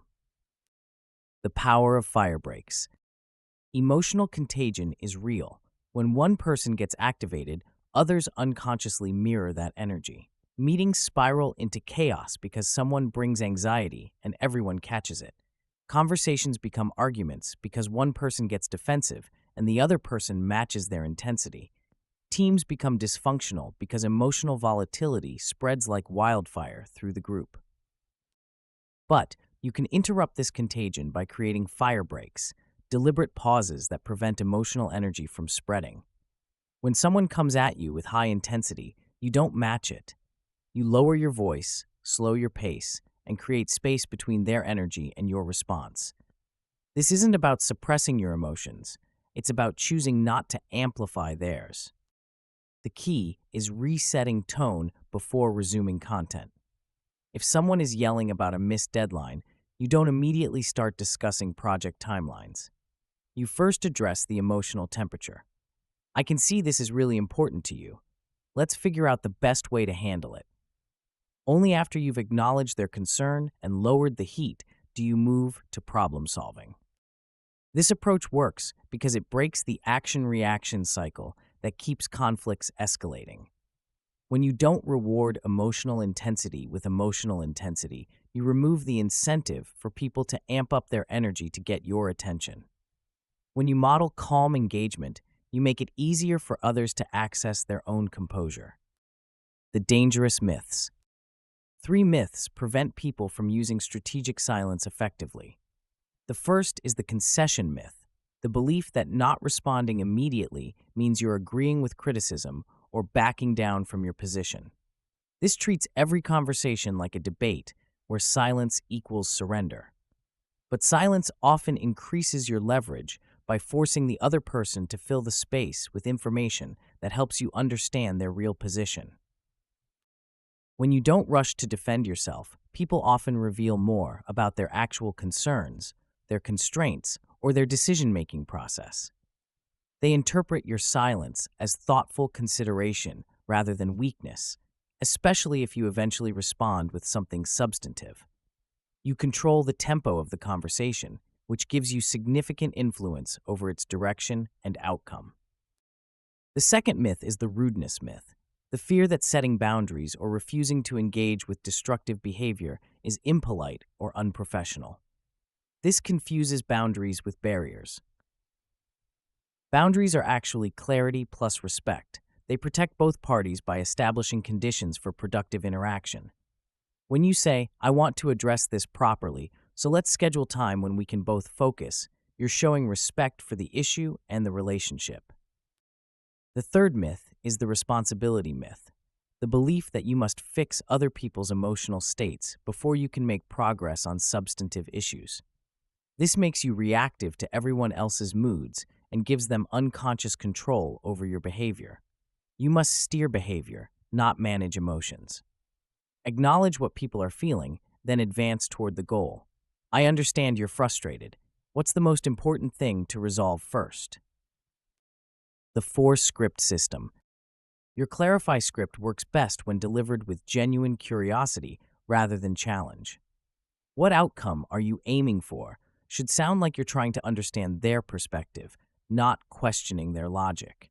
The tone makes all the difference. The same words can either de-escalate or inflame, depending on how you deliver them. Your boundary script requires calm firmness. "I won't continue while voices are raised" should be stated as simple fact, not as a threat or ultimatum. Lower your voice, slow your pace, and keep your sentences short.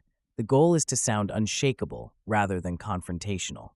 Hold a 2 to 3 second pause after delivering the boundary to let it land. Your defer script must include specific timing to avoid seeming evasive. "I'll respond at 3 p.m. after I've had time to review this properly" gives the other person a clear expectation and demonstrates that you're taking their concern seriously. Vague deferrals like, "I'll get back to you" can increase frustration and suspicion. Your agree pivot script starts with genuine acknowledgement before redirecting. "You're right that we missed the deadline" must be authentic.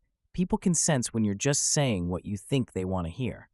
The pivot to, "Let's figure out how to prevent this going forward" should feel natural, not abrupt. The delivery protocol matters as much as the words. Sit at a 45-degree angle during tense one-on-one conversations rather than facing directly, which can feel confrontational. Lower your voice one level below where you normally speak. Use shorter sentences with fewer qualifiers. Hold brief pauses after important statements to let them register. Making it natural. Start each difficult conversation with one empathy line that shows you understand why the issue matters to them. I get why this is concerning, or I can see why you'd be frustrated about this. This creates connection before you introduce structure, making your boundaries feel supportive rather than dismissive. When you need thinking time, make your pause explicit. Give me 30 seconds to consider that. This prevents your silence from being interpreted as confusion or disengagement. People respect thoughtfulness when they understand that's what's happening. For recurring hot topics, prepare written scripts in advance. Having template responses for predictable conflicts prevents you from improvising under pressure and saying something you'll regret. You can always adapt the template to the specific situation, but starting with a calm foundation keeps you anchored. The transformation timeline. As you develop strategic silence skills, you'll notice arguments becoming shorter because you're not adding fuel to emotional fires. You'll avoid at least one escalation per week by refusing to match other people's intensity. People will start experiencing you as steady and reliable, even during turbulent periods. With consistent practice, conflicts will convert into decisions with clear owners and deadlines because you'll consistently redirect from blame to solutions. Your boundaries will be respected without repeated enforcement because people will learn that you mean what you say. Colleagues will begin mirroring your tone, creating calmer team dynamics.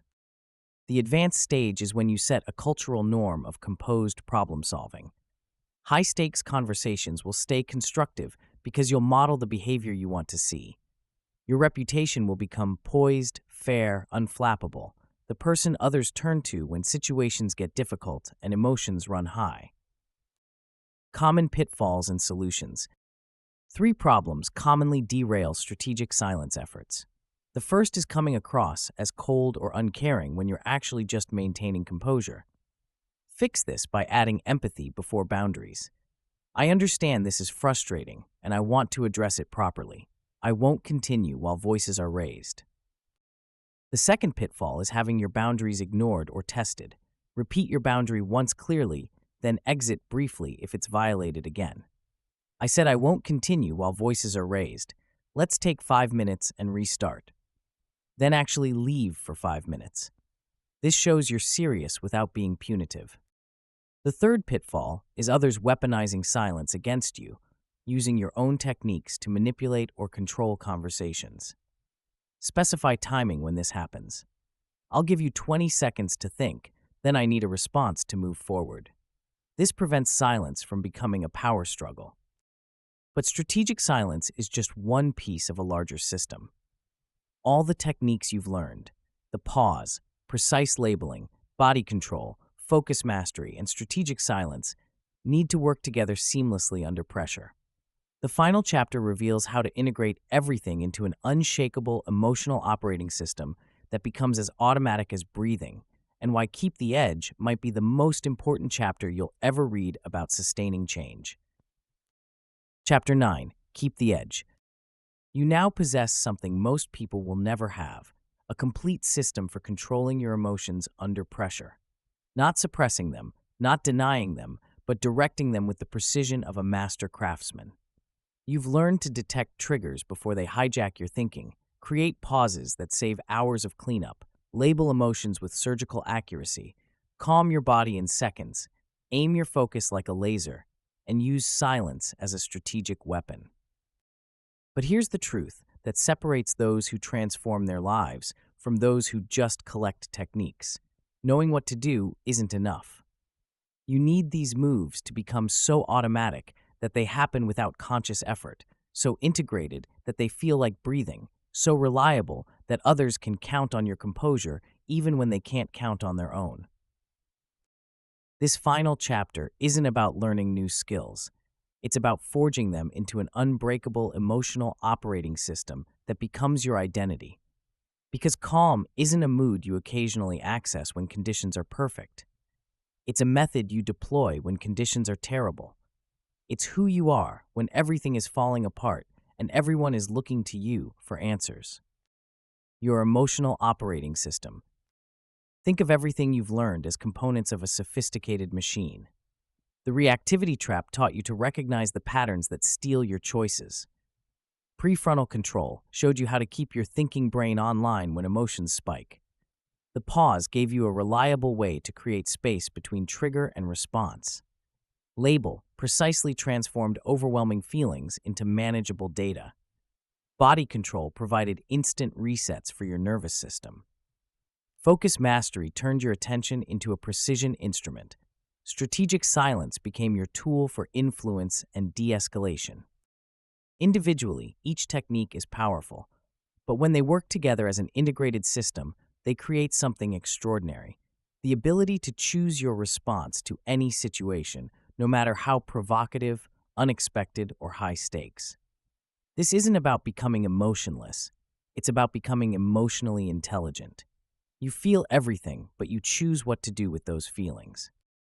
The 6 core moves flow together in a natural sequence: detect, pause, label, stabilize, aim, and respond. When you notice a trigger, you automatically pause. During the pause, you label what you're experiencing and stabilize your body. Then you aim your focus toward outcomes and respond with strategic silence or calm scripts. The entire sequence takes less than 60 seconds but can change the trajectory of your entire day. This integration happens through repetition. Each time you run the sequence, you're strengthening neural pathways that make the next iteration easier and more automatic. What starts as conscious effort becomes unconscious competence. What begins as a technique becomes your identity. You shift from someone who occasionally manages their emotions well to someone who is known for emotional reliability under any conditions. The power you now possess. You now have choice under fire. The ability to keep options open when others lose them completely. While colleagues get pulled into emotional rabbit holes, you stay focused on outcomes. While teams spiral into dysfunction during crises, you provide the steady center that others can orient around. While negotiations become heated battles, you remain calm enough to find solutions that serve everyone's interests. This choice extends to every aspect of how you show up in the world. You decide the pace of conversations rather than being rushed into poor decisions. You frame problems in ways that point towards solutions rather than getting trapped in blame cycles. You determine the next step instead of waiting for someone else to provide direction. This isn't control over others. It's control over yourself that naturally influences everything around you. You earn authority through steadiness rather than volume, position, or politics. People defer to your judgment because they've seen you make good decisions under pressure. They seek your input during difficult situations because they trust you to see clearly when emotions are running high. They follow your lead because your composure creates psychological safety that allows everyone to think more clearly. This authority compounds over time. Reliability attracts responsibility. When leaders need someone to handle sensitive situations, they think of you. When teams face complex challenges, they want you involved. When organizations go through turbulent periods, they look to people who can maintain perspective and make sound decisions. Your emotional operating system becomes your career accelerator. Relationship transformation. The impact on your relationships will be profound and immediate. Lower emotional heat creates higher trust because people feel safe bringing you their real concerns instead of managing around your potential reactions. Your requests become cleaner and more effective because they're not contaminated by frustration or blame. Your boundaries feel respectful rather than punitive because you set them from a place of clarity rather than reactivity. People start opening up to you in ways they never have before because your reactions are predictable and safe. They know you won't shoot the messenger, escalate conflicts unnecessarily, or make their problems about your ego. This creates a positive feedback loop where you get better information, which helps you make better decisions, which builds more trust, which gets you even better information. Your presence becomes calming rather than activating. Instead of adding stress to already difficult situations, You become the person who helps others access their own composure. Teams perform better when you're involved because your emotional regulation is contagious in the best possible way. Meetings become more productive, conflicts resolve faster, and decisions get made with less drama and more wisdom. Your new capabilities. You can now navigate tough conversations without blowups, even when the other person is trying to provoke you. You have scripts for every situation and the composure to deliver them effectively. You can present and negotiate with crisp poise, maintaining your effectiveness even under intense scrutiny or aggressive questioning. You can recover from surprises in under a minute, processing unexpected information without losing your equilibrium. These aren't theoretical capabilities. They're practical skills you can deploy immediately. The next time someone challenges your competence, you'll pause, label your defensive impulse as irritated, level 6, because my expertise was questioned. Stabilize your body with exhale-heavy breathing, aim your focus on the outcome you want to achieve, and respond with strategic silence or a clarifying question. The entire sequence will feel natural because you've practiced it until it became automatic. You can handle criticism without becoming defensive, deliver difficult feedback without creating enemies, and maintain your standards without seeming rigid or unreasonable. You can stay focused on solutions when others get trapped in problems, see opportunities when others see only obstacles, and maintain hope when others succumb to despair. The compound effect. Here's the beautiful part. The more you practice these techniques, the less effort they require. What starts as conscious application of specific skills becomes unconscious competence. The pause becomes reflexive. Precise labeling becomes your natural way of processing emotions. Body control becomes automatic. Focus mastery becomes your default mode of attention. Strategic silence becomes your natural communication style. This is the flywheel effect in action. Each repetition makes the next one easier. Each success builds confidence that makes future successes more likely. Each time you choose response over reaction, you're reinforcing an identity as someone who can be counted on to stay composed under pressure. Eventually, this identity becomes so strong that maintaining it requires less willpower, not more. Your reputation shifts from reactive to responsive, from volatile to reliable, from someone who needs to be managed to someone who can be trusted with increasing responsibility. Calm becomes your default brand, not because you're suppressing your emotions, but because you've learned to channel them effectively. Your first move. The journey from where you are now to where you want to be starts with one decision. Pick your top trigger and commit to running the complete sequence the next time it appears. Maybe it's when someone interrupts you in meetings. Maybe it's when you receive criticism via email. Maybe it's when deadlines get moved without consultation. Whatever it is, you now have a plan. When that trigger appears, you'll stop and take one conscious breath. You'll label what you're experiencing with precision. Frustrated, level 7, because my time wasn't respected. You'll release tension in your jaw and hands. You'll ask yourself what outcome matters most in the next 10 minutes. Then you'll respond with one of your calm scripts or strategic silence. At the end of the day, you'll log the outcome. What happened when you paused instead of reacting? How did the other person respond to your composure? What did you learn about the situation that you might have missed if you'd been defensive? This reflection reinforces the learning and builds momentum for tomorrow. The moment of truth. This is the moment when everything changes or nothing changes. You can close this book and go back to being yanked around by every emotional trigger in your environment. You can continue letting other people's moods determine your responses, their urgency dictate your priorities, their volatility disrupt your peace. You can keep paying the performance tax of reactivity and wondering why your career feels stuck despite your talent. Or you can decide that today is the day your reputation turns a corner.